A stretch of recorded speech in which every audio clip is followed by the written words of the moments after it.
Hello, நான் ரேகா பேசுகிறேங்க. அப்பா ஃபோன்லேருந்து. சொல்லுங்க ரேகா.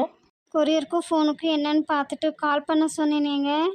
நான் இப்போதாங்க ரூமுக்கு போயிட்டுருக்கேன். சரி ரூமுக்கு போயிட்டு ரெஃப்ரெஷ் ஆகிட்டு கூப்பிடலான்னு இருந்தேன். சரிங்க. அப்போ நான் அப்புறமா கூப்பிடுறேன். இல்லை பரவாயில்ல, என்னன்னு சொல்லுங்க ரேகா. கொரியர் என்னாச்சு? கிடச்சிச்சா உங்கள் கையில்?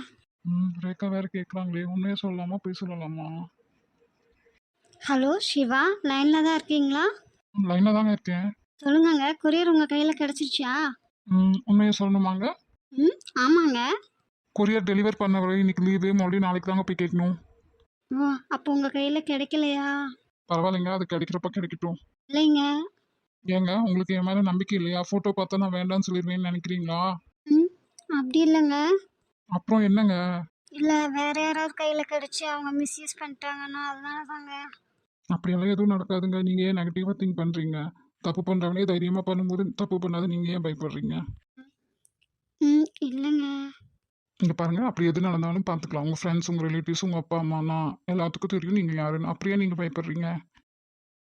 ஹலோ ரேகா, லைனில் தான் இருக்கீங்களா? லைனில் தான் இருக்கீங்க. விடுங்கங்க, நீங்கள் ஏன் அதையே நினச்சிட்டே இருக்கீங்க? இல்லைங்க. இல்லை வேற என்ன ஓப்பனாக சொல்லுங்கள். உங்கள் வீட்டில் ஏதாவது சொன்னாங்களா? உங்கள் அப்பா என்ன சொன்னார்? புது சார் சொன்னார் நீங்கள் ரொம்ப ரிச்சு, உங்கள் அப்பா பிஸ்னஸ் மேனுன்னு சொன்னாருங்க.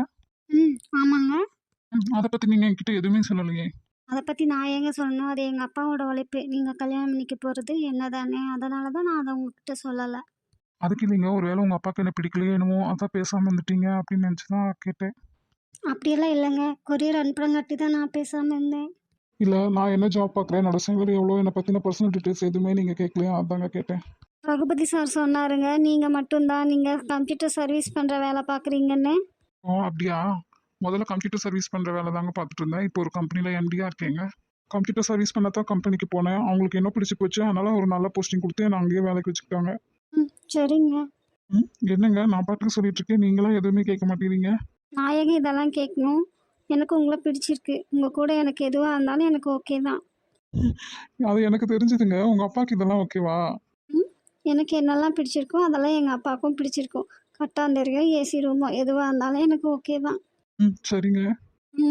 ரூமுக்கு போயிட்டு ரெஃப்ரெஷ் ஆகிட்டு கூப்பிட்றீங்களா? சரிங்க, நீங்கள் அதையே நினச்சிட்டு இருக்காதீங்க. சாப்பிட்டீங்களா? சாப்பிட்டுங்க. சரிங்க, ரெஃப்ரெஷ் ஆகிட்டு நான் உங்கள் செலுத்து கூப்பிட்றேன். இந்தாங்க டாடி உங்கள் ஃபோன். சரி ரேகா, நீ இன்னும் அதையே நினச்சிட்டு இருக்கியா? ஆமாப்பா, நினச்சிட்டு தான் இருந்தேன். இனிமேல் அதை பற்றி யோசிக்க மாட்டேன்ப்பா. சரி, நாங்கள் ஃபங்க்ஷனுக்கு போயிட்டு வரோமா? மாப்பிள்ளை கூப்பிட்டா நீ பேசு. அவரும் அப்படித்தான் ஏதோ ரகுபதி சார் சொன்னதை பற்றி யோசிச்சுட்டு இருக்கார் போல. ஆமாம்மா, சொன்னார் இல்லை? அதெல்லாம் நல்ல போஸ்டிங்கில் தான் இருக்கார், பரவாயில்ல. ஊருக்கு போயிட்டு ரகுபதி சாரை வர சொல்லி முதல்ல கல்யாணத்தை ஃபிக்ஸ் பண்ணோம். சரி ரேகா, சாப்பாட்டுக்கு நாங்கள் வெள்ளசாமிக்கிட்ட சொல்லிட்டு போகிறோம். அப்பப்போ வந்து உன்னை பார்த்துக்குறோம். Okay daddy. ரேகா, ஏதாவதுன்னா ஃபோன் பண்ணு. சரிம்மா. சரி, பாய்டா தாங்க. சிவா ஏன் இப்படி நம்மளை பாடாப்படுத்துறார்? நம்ம எதிர்பார்க்குற அந்த வார்த்தையை மட்டும் சொல்லவே மாட்டேங்கிறாரே. ஹலோ ரேகா. சொல்லுங்க சிவா. Are you okay? இன்னும் அதையே தான் நினச்சிட்டு இருக்கீங்களா? இல்லை, சொல்லுங்க. சாப்பிட்டீங்களா? பாட்டி ஸ்நாக்ஸ் செஞ்சு கொண்டு வந்து தந்தாங்க, சாப்பிட்டேன். பாட்டியா? பாட்டி ஏன்? எனக்கெல்லாம் யாரும் இல்லை, அதான் கேட்டேன். ஏன் அப்படி சொல்கிறீங்க?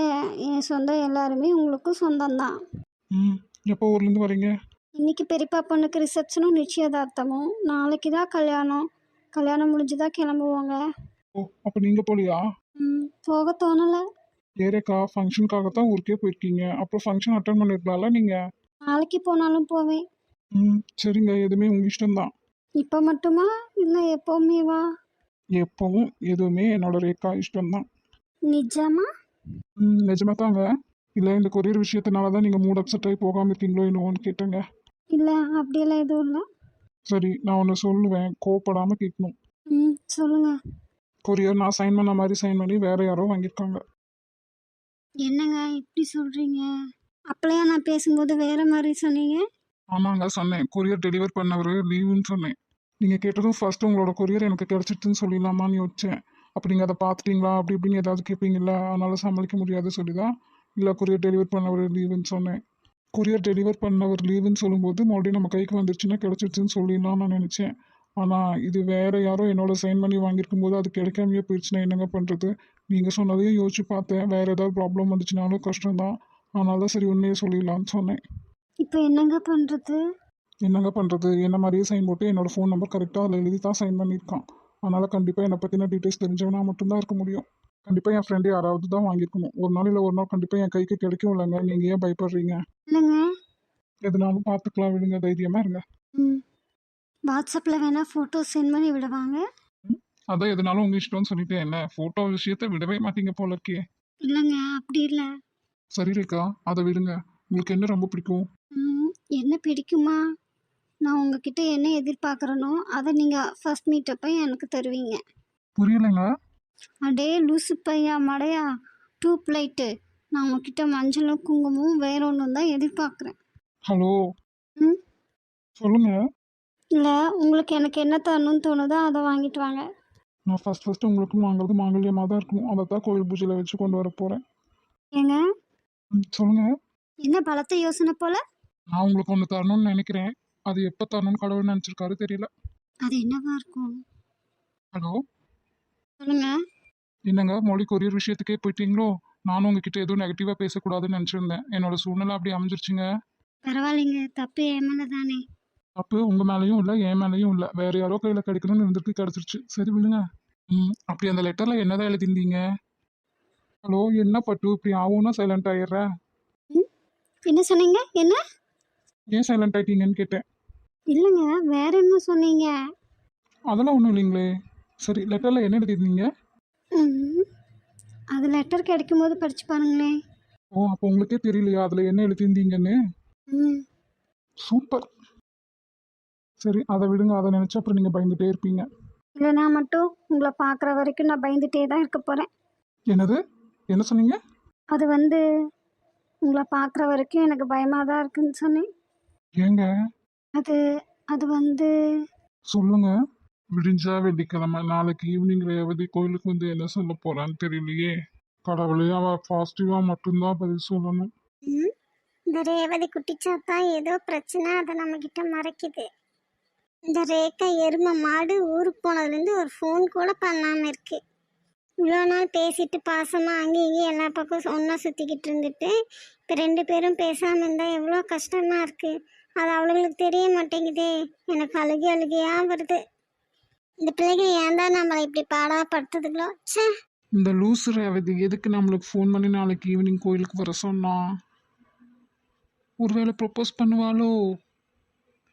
விக்கி தானே அவளை லவ் பண்ணிட்டு இருக்கான். நாளைக்கு போய் அவளை மீட் பண்ணி என்னன்னு தெரிஞ்சுக்கிறதுக்குள்ள தலையே வெடிச்சிடும் போல இருக்கே.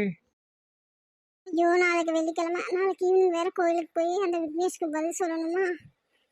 இந்த ரமேஷை வேற ஃபோன் பண்ணி கோயிலுக்கு வர சொன்னோம். நாளைக்கு அவன் வேற கண்டிப்பாக வந்துட்டா பரவாயில்ல, இல்லைன்னா என்ன பண்ணுறது? சரி, நம்மளே சொல்லிட வேண்டியது, அந்த இறந்து போன ஆண்டியோட பையனை லவ் பண்ணுறோன்னு. நம்ம மீட் பண்ண எவ்வளோ தடவை ட்ரை பண்ணியும் இது வரைக்கும் முடியலையாங்க. நான் கொரியர் அனுப்பியும் அது உங்கள் கையில் கிடைக்கலையா? இங்கே ஊரில் வந்து அத்தைங்க அவங்க ரெண்டு பசங்களை யாரோ ஒருத்தரை கட்டிக்க சொல்லி பிரச்சனை பண்ணுறாங்களா? அதுக்கு நீங்க என்ன சொன்னீங்க? அதுக்கு நான் என்ன சொல்லியிருப்பேன்னு நீங்கள் நினைக்கிறீங்க? நான் தான் சொன்னேனேங்க, எதுவுமே என் ரேக்கா இஷ்டம் தான். உங்க இஷ்டம் தான். உங்களுக்கு விருப்பம்னா நீங்க கல்யாணம் பண்ணிக்கோங்க. நிஜமாவா? அதனால் உங்களுக்கு எந்த சங்கட்டமும் இல்லையே? இல்ல ரேக்கா. அப்படியா? அதுக்குள்ளே ரேக்கா இல்லாமல் எனக்கு வாழ்க்கையே இல்லை அப்படி இப்படின்னு சொன்னீங்க. அப்போ அதெல்லாம் பொய்யா? என்னை விட்டுட்டு வேறு யாராவது பார்த்தீங்கன்னா கூட ஊசி வச்சு உங்கள் கண்ணு ரெண்டையும் குத்திடுவேன். என்னை விட்டுட்டு வேறு யாராவது கல்யாணம் பண்ணணும்னு நினச்சிங்க, கொன்னுடுவேன். உங்களுக்கு தான் நான் யாருன்னே தெரியாதுங்க. அப்புறம் எப்படி இதெல்லாம் செய்வீங்க? ரகுபதி சார்கிட்ட சொல்லி செய்வேன். ஹலோ, லைனில் தான் இருக்கீங்க மேடம். என்ன பதிலையே காணோம்? ரொம்ப ஹாப்பியாக இருக்கு.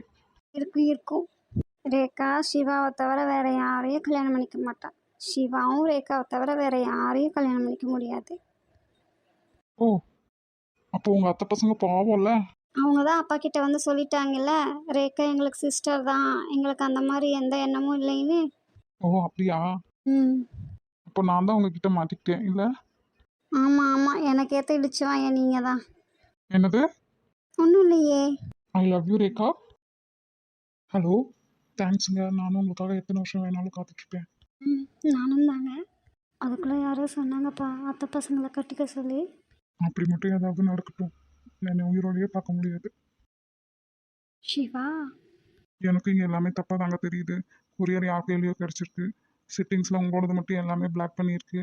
எப்படின்னு எனக்கே தெரியல. யார் பண்ணுறா இதெல்லாம் எதுக்காக அப்படிங்கிறது புரியாமையே இருக்குது. எது நடந்தாலும் சரி நம்ம கான்ஃபிடென்ட்டாக இருக்கணும்.